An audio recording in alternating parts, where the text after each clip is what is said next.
கிறிஸ்துவுக்குள் மிகவும் பிரியமானவர்களே, இயேசு கிறிஸ்துவின் நாமத்தில் உங்கள் யாவரையும் அன்போடு நான் வாழ்த்துகிறேன்.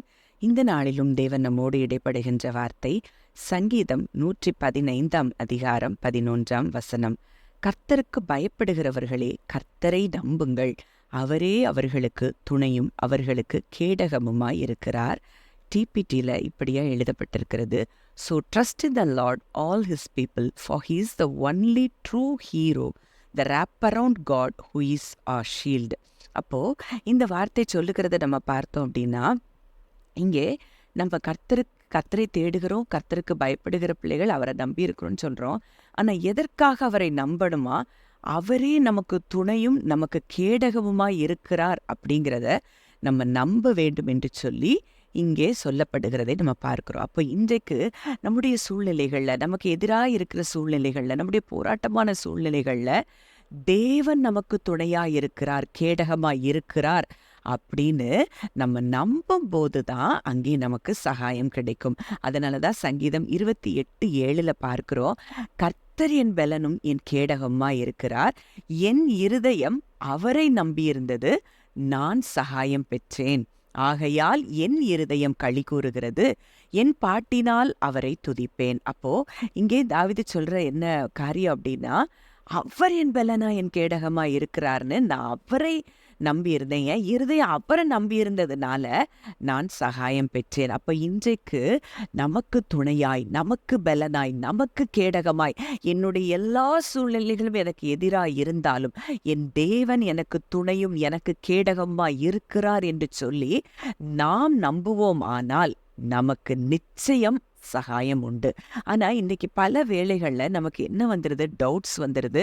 ஐயோ, இந்த சூழ்நிலை இப்படி இருக்க, இது என்ன ஆகும், இதில் நான் மூழ்கி போயிடுவேனோ, இந்த பிரச்சனை என்னை மூழ்கடிச்சிருமோ, என்னை நான் தோற்கடிக்கப்பட்டு போயிடுவேனோ, நான் வெட்கப்பட்டு போயிடுவேனோன்னு சொல்லி நிறைய வேளைகளில் நம்ம என்ன செய்கிறோம், சந்தேகங்களுக்கு இடம் கொடுக்குறோம். ஆனால் வார்த்தை தெளிவாக சொல்லுது, அவர் துணையாய் கேடகமாய் இருக்கிறார் என்று சொல்லி நம்ம நம்பும் போது நமக்கு சகாயம் உண்டாகிறதாம்.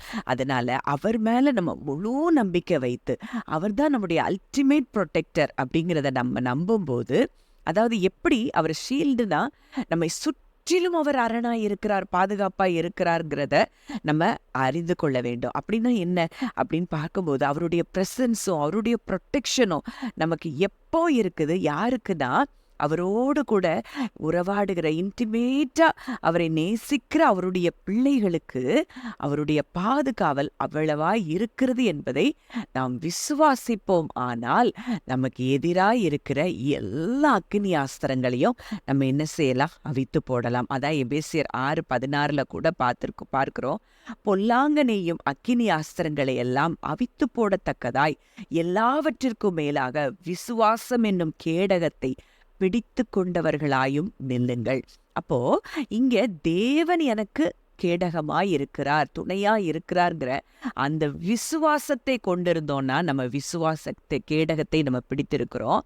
அந்த விசுவாச கேடகம் நமக்கு எதிராக எழுதப்படுகிற எல்லா அக்கினி ஆஸ்திரங்களையும் அது என்ன செய்யும், அவித்து போடும் என்கிறதில் சந்தேகமே இல்லை. அதனாலதான் நீதிமொழிகள் 30:5 கூட பார்க்கிறோம், தம்மை அண்டிக் கொள்கிறவர்களுக்கு அவர் கேடகமானவர். அப்போ அவரையே நம்பியிருந்து அவரையே பின்பற்றுகிற, அவரையே சார்ந்திருக்கிற மக்களுக்கு அவர் எப்படி இருக்கிறாராம், கேடகமாய் இருக்கிறாராம். அடுத்ததா இன்னொரு வசனம் 1 சாமுவேல் 17:45 நம்ம பார்க்கிறோம். அங்க தாவீது சொல்றான் கோலியாத்தை பார்த்து, நீ பட்டயத்தோடும் ஈட்டியோடும் கேடகத்தோடும் என்னிடத்தில் வருகிறாய், நானோ நீ நிந்தித்த இஸ்ரவேலுடைய இராணுவங்களுடைய தேவனாகிய சேனைகளுடைய கர்த்தரின் நாமத்தினாலே உன்னிடத்தில் வருகிறேன். அப்ப தாவீதுக்கு ஒரு அஷ்யூரன்ஸ் இருந்தது, எனக்கு துணையாய் எனக்கு கேடகமா அவர் இருக்கிறாரு. அப்போ என்ன ஒரு நாள் இந்த கோலியாத் ஒன்று செய்ய முடியாது, சிங்கத்தை வென்றேன், கரடிய நான் என்ன செய்த, கொன்று போட்டேன். ஆனா இந்த கோலியாத்தும் அப்படித்தான் இருப்பான்னு சொல்லி அந்த ஆபிரகாமின் தேவன் மேல நம்பிக்கை வைத்திருந்தார். ஏன் இதை நான் சொல்றேன்னா, ஆதியாகமம் 15:1 பார்க்கிறோம். அங்க ஆபிரகாமுக்கு ஒரு உடன்படிக்கை வாக்குத்தத்தம் செய்து உடன்படிக்கை செய்கிறாரு. ஆபிரகாமே நீ பயப்படாதே, நான் உனக்கு கேடகமும் உனக்கு மகா பெரிய பலனுமாய் இருக்கிறேன். அப்போ இன்னைக்கு ஆபிரகாமின் சந்ததியில வந்த தாவீது அதை உணர்ந்தவராய் இருந்தபடியினால எனக்கு எதிராய் எதுவும் செயல்பட முடியாது. ஏன்னா என் தேவனே எனக்கு கேடகமா, என் தேவனே எனக்கு பலனாய் இருக்கிறார் அப்படிங்கிறத அந்த தாவீது அறிந்து வைத்திருந்தபடியினால எந்த சூழ்நிலையை பார்த்த பொழுதிலும் அவர் அஞ்சாமல் எல்லாவற்றிலும் அவர் வெற்றியை சுதந்திரித்ததை நம்ம பார்க்கலாம். அப்போ இன்றைக்கு உங்களுக்கு எதிராக எது பயமுறுத்தி கொண்டு இருக்கிறது? உங்களுடைய பலவீனங்களா, வியாதிகளா, இல்லை போராட்டமான சூழ்நிலைகளா, இல்லை குடும்ப சூழ்நிலைகளா, இல்லை கடன் பாரங்களா? எதுவும் உங்களை மூழ்கடிக்க முடியாது. நீங்க அவரை நம்புங்க. அவர் எனக்கு துணையாயிருக்கிறார், அவர் எனக்கு கேடகமாயிருக்கிறார், அதனால் அவரை நான் நம்பி இருக்கிறேன், நான் சகாயம் பெறுகிறேன்னு சொல்லி நீங்க விசுவாசத்தோடு அறிக்கை செய்ய தொடங்கள். உங்கள் எல்லா வாழ்க்கையின் எல்லா பிரச்சனைகள்ல இருந்தும் நிச்சயமா நீங்க வெளியே வருவீங்க. மிகப்பெரிய ஜெயத்தை நீங்கள் காண்பீர்கள் என்பதில் சந்தேகமே இல்லை. ஜெபிக்கலாம். நல்ல தகப்பனே, நன்றியோடு உம்மை துதிக்கிறோம், ஸ்தோத்தரிக்கிறோம் அப்பா.